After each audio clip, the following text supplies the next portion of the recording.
2013 September October నాకు ఇప్పటి కూడా జ్ఞాపకం. ఆ రోజు నా మీద బాంబులు చేసినప్పుడు చాలా ఒక ప్యానిక్ రియాక్షన్లో కూడా నేను భయపడలేదు. అలాంటి వ్యక్తిని మీరు చూస్తే అది ఆ సంఘటన చూసిన తర్వాత ఇలాంటి కౌరవ సభలో ఉండడం కరెక్ట్ కాదని అసెంబ్లీలో చెప్పి దానికి కూడా మైక్ ఇవ్వకపోతే చెప్పేసి బయట వచ్చి ప్రెస్ కాన్ఫరెన్స్ చెప్పి అనౌన్స్ చేశాను. మళ్ళీ క్షేత్రస్థాయిలో గెలిచి అసెంబ్లీని గౌరవ సభ చేసి అసెంబ్లీకి ఎంటర్ అవుతానని చెప్పాను. నేను ఏదైతే ఆ రోజు ఒక ప్రతిజ్ఞ చేశానో దాన్ని నిజం చేయడానికి ప్రజలు సహకరించారు. మామూలుగా సహకారం కాదది. నేను ఇన్ని సంవత్సరాలు చాలాసార్లు చాలా ఎలక్షన్లో గెలిచాం, కొన్ని ఎలక్షన్లో ఓడిపోయాం.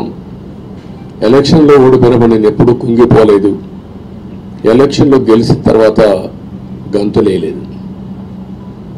నిబ్బరంగా ఓడిపోయినప్పుడు ఒక బాధ్యత ప్రతిపక్షంలో ఉండి పనిచేయాలి, గెలిపించినప్పుడు ఒక బాధ్యత ప్రజలకు మెరుగైన సేవలు అందించి వాళ్ళని ముందుకు తీసుకుపోవాలని ప్రయత్నం చేశాం.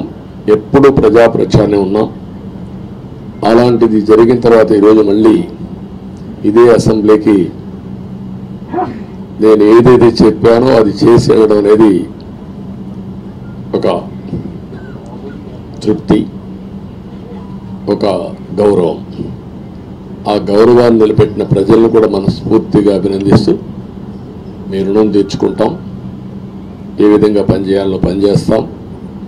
మీ ఎక్స్పెక్టేషన్స్ ప్రకారం పనిచేసి అయితే ఎప్పటికప్పుడు మీరందరూ కూడా మేము ఓటేసాం, మా పని అయిపోయింది, ఇంకా మీరు చూసుకోండి కాకుండా ఎప్పటికప్పుడు మమ్మల్ని నడిపించే బాధ్యత, మాకు సహకరించే బాధ్యత, మళ్ళీ రాష్ట్రంలో ఉండే ప్రజలందరం బాగుపడాలంటే ఏం చేయాలో మేము చేసినప్పుడు ఎప్పటికప్పుడు ఫీడ్బ్యాక్ ఇచ్చి నడిపించే బాధ్యత తీసుకోవాల్సిందిగా వారిని కోరుతున్నా.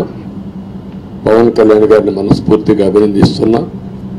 అదే మరి బీజేపీ అగ్రనాయకత్వాన్ని నరేంద్ర మోడీ గారిని, అమిత్ షా గారిని, ఇక్కడికి వచ్చిన అబ్జర్వర్స్ని, ఇక్కడుండే పార్టీ అధ్యక్షురాలైనటువంటి పురంధేశ్వరి గారిని మనస్ఫూర్తిగా అభినందిస్తున్నా. వీళ్ళందరూ కూడా ఏదైతే ఒక స్ఫూర్తిని తీసుకున్నామో ఆ స్ఫూర్తితో టోటల్గా ప్రతి ఒక్క కార్యకర్త సిన్సియర్గా పనిచేయడానికి ఏ అభ్యర్థి ఉన్నా తమ అభ్యర్థిగా పాటించి బ్రహ్మాండంగా పనిచేశారు. వాళ్ళందరినీ అభినందిస్తున్నాం. ఈరోజు మా విజయం మూడు పార్టీల కార్యకర్తల సమిష్టి కృషి. వారందరినీ అభినందిస్తూ ఈరోజు ఢిల్లీకి వచ్చిన తర్వాత ఒకసారి మళ్ళీ ఇవన్నీ ఎప్పటికప్పుడు సమీక్ష చేసుకుంటూ ముందుకు పోతామని చెప్పి తెలియజేసుకుంటూ మరొక్కసారి మీ అందరికీ అభినందనలు, ధన్యవాదాలు. Thank you.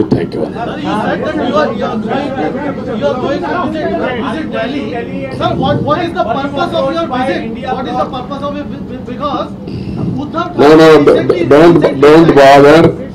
No, hear me say. You are very loud. You want news always. I am also experienced. I have seen so many political changes in this country. We are in NDA. I am going for NDA meeting.